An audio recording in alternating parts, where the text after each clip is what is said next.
आज का class body fluids and circulation पर है। आप लोग चैनल को सब्सक्राइब कर लें और दोस्तों को शेयर कर दें। आई होप आप सभी का प्रिपरेशन अच्छा चल रहा होगा। बिल्कुल, और सभी विद्यार्थियों का इस गहन अध्ययन में इस क्लास में बहुत बहुत स्वागत है। तो दोस्तों, क्लास शुरू करने से पहले जरा सोचिए, हमारा जो हृदय है ना, वो एक दिन में इतना खून पंप करता है कि उससे एक पूरा का पूरा स्विमिंग पूल भर जाए। और अगर हमारे शरीर की सारी ब्लड वेसल्स को एक साथ जोड़ दिया जाए तो गजब की बात है कि वो हमारी पृथ्वी के 2 से ज्यादा चक्कर लगा सकती हैं। सच में ये आंकड़े दिमाग घुमा देने वाले हैं।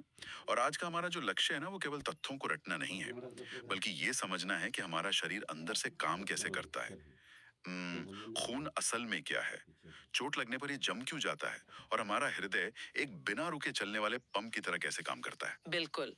और हमारे सामने आज शरीर द्रव एवं परिसंचारण के कुछ बहुत ही शानदार 3D मॉडल्स मौजूद हैं। तो चलिए सबसे पहले बुनियादी सवाल से शुरुआत करते हैं। हमारे नोट्स की दूसरी स्लाइड में 2 बहुत दिलचस्प 3D चित्र हैं। हाँ, एक तरफ कीट का है और दूसरी तरफ मानव का। राइट। एक कीट यानी आर्थ्रोपोडा का चित्र है और दूसरी तरफ मानव शरीर का। इनमें खुला तंत्र और बंद तंत्र का जिक्र है। तो इन दोनों में मूल अंतर क्या है? मैं थोड़ा कंफ्यूज हो रही हूँ। देखिए, इसे समझने के लिए ना उस कीट के चित्र को विजुलाइज कीजिए। इस खुले तंत्र या ओपन सिस्टम में जो रक्त है वो बड़ी वाहिकाओं से निकलकर सीधा शरीर के खाली स्थानों में भर जाता है। खाली स्थानों में मतलब? हाँ, जिन्हें साइनस कहते हैं। मतलब शरीर के सारे अंग बस इस खून में सीधे डूबे रहते हैं। लेकिन दूसरी तरफ मानव शरीर के 3D मॉडल को देखिए। हाँ, यहाँ तो लाल और नीले रंग की नसों का पूरा एक जाल बिछा हुआ है। एकदम सही। ये बंद तंत्र है, यानी क्लोज्ड सिस्टम। यहाँ रक्त कभी भी खुले में नहीं बहता। ये हमेशा धमनियों, शिराओं और केशिकाओं की एक सील बंद पाइपलाइन के अंदर ही दौड़ता है। अच्छा, तो अगर मैं इसे एक एनालॉजी से समझूं, तो खुला तंत्र एक बाढ़ आए हुए खेत की तरह है जहां सब कुछ पानी में डूबा है। और हमारा मानव शरीर एक बहुत ही हाई टेक और सटीक प्लम्बिंग पाइपलाइन की तरह है। बहुत बढ़िया उदाहरण दिया आपने। और जाहिर है कि पाइपलाइन से पानी भेजना बाढ़ के मुकाबले ज्यादा कुशल होता है। इसी वजह से मनुष्य जैसे जटिल जीव इतने अच्छे से काम कर पाते हैं। हाँ, क्योंकि हर कोशिका तक ऑक्सीजन तेजी से पहुंचानी होती है। अब तीसरी स्लाइड पर आते हैं। सवाल ये है कि इस पाइपलाइन में असल में बह क्या रहा है। यहाँ रक्त का एक बहुत ही शानदार 3D विजुअल है एक टेस्ट ट्यूब में। बिल्कुल, इस टेस्ट ट्यूब में खून को मशीन में सेंट्रीफ्यूज करके अलग किया गया है। हाँ, ये साफ दिख रहा है। ऊपर की तरफ एक हल्का पीला तरल तैर रहा है जो पूरे खून का 55% हिस्सा है। इसे प्लाज्मा कहा गया है। और नीचे 45% हिस्से में लाल रंग के संगठित पदार्थ हैं जिन्हें फॉर्म्ड एलिमेंट्स कहते हैं। राइट। लेकिन मुझे एक बात समझ नहीं आ रही। खून तो लाल होता है ना, फिर ये प्लाज्मा पीला क्यों है? ये पीला रंग असल में एक खास पिगमेंट के कारण होता है जिसे यूरोबिलिनोजन कहते हैं। और मजेदार बात यह है कि अगर हम चौथी स्लाइड पर प्लाज्मा को ब्रेक डाउन करके देखें तो ये पीला तरल 90 से 92% तो सिर्फ और सिर्फ पानी है। अरे वाह, 90% पानी? तो बाकी के 6% में क्या है? उसी में तो असली जादू है।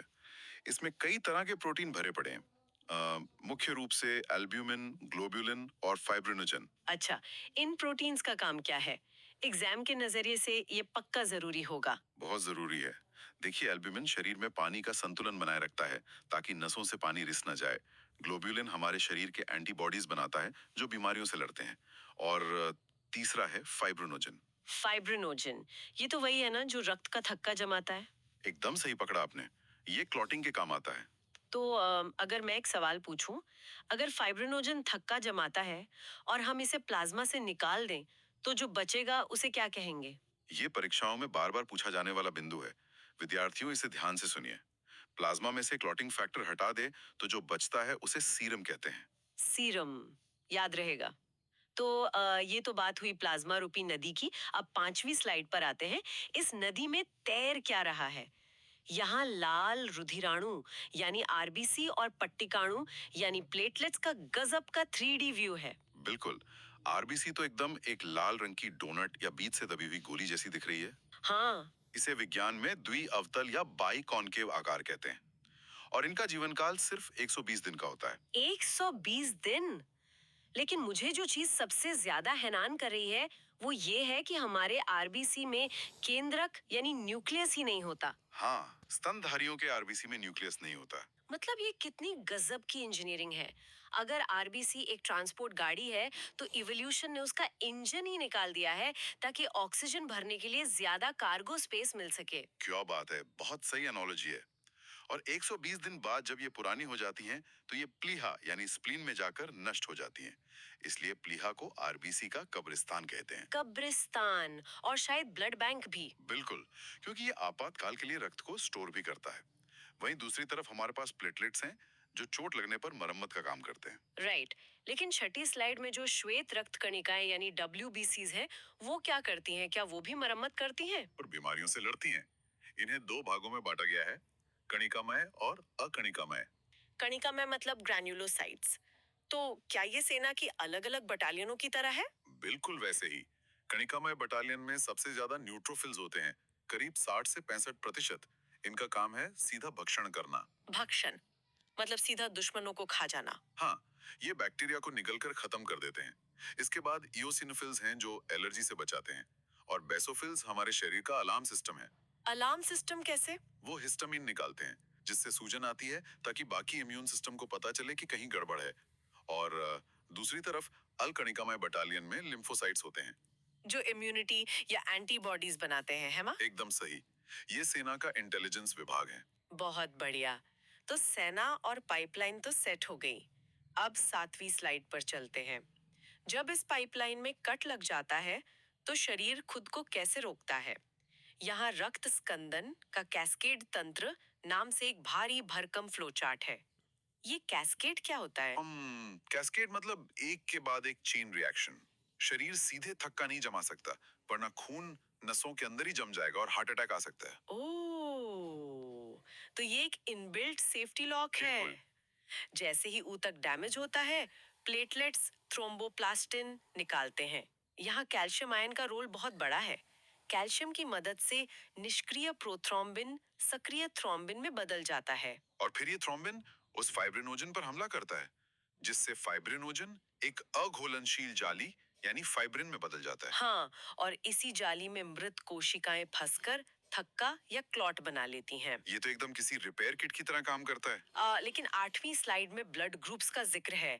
अगर किसी को बाहर से खून चढ़ाना पड़े तो ये एबीओ रक्त समूह क्या है? इसे कार्ल लैंडस्टीनर मिथोना था। इस 3D मॉडल में देखिए, आरबीसी की सतह पर कुछ कांटे जैसी संरचनाएं हैं, जिन्हें एंटीजन कहते हैं। यही आपका ब्लड ग्रुप तय करते हैं। मतलब अगर ए एंटीजन है तो ब्लड ग्रुप ए। बिल्कुल। और प्लाज्मा में इसके ठीक विपरीत एंटीबॉडी होती है।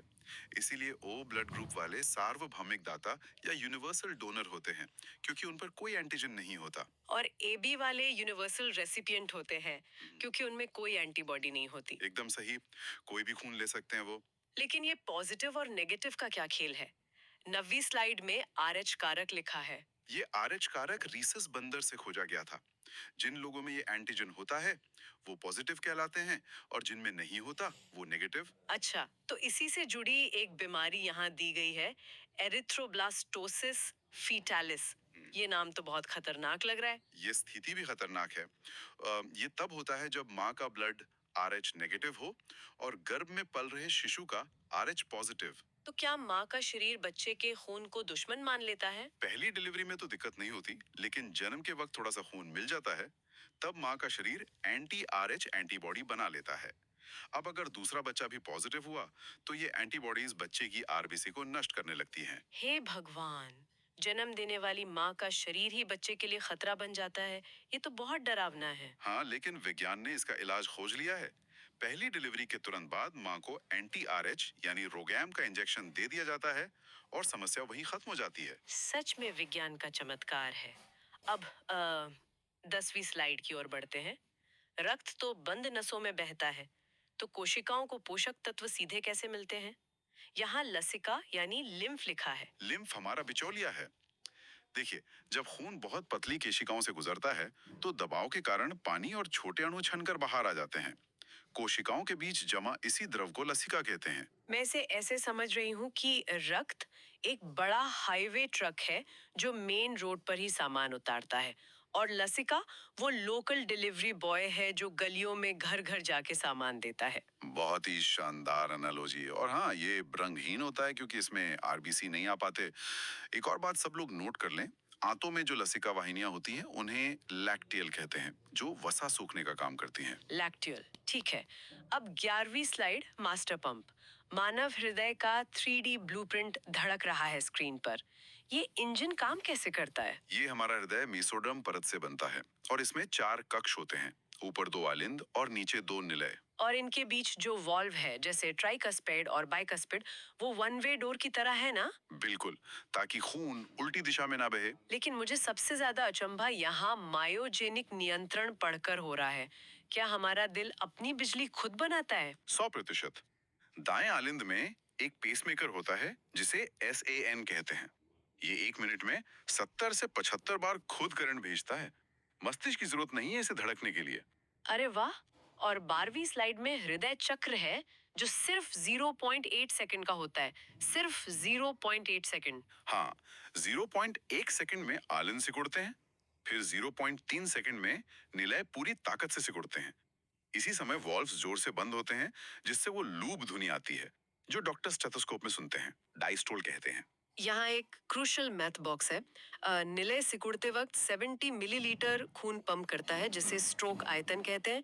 तो अगर हम 70 को 72 धड़कन से गुणा करें तो ये लगभग 5000 मिलीलीटर या 5 लीटर हो गया। कार्डियक आउटपुट मतलब हमारा दिल 1 मिनट में शरीर का पूरा 5 लीटर खून घुमा देता है। अविश्वसनीय। और 13वीं स्लाइड में ईसीजी का ग्राफ है, वो जो फिल्मों में बीप बीप होता है। PQRS और टी वेव क्या है? पी वेव आलिंद के सिकुड़ने को दर्शाती है।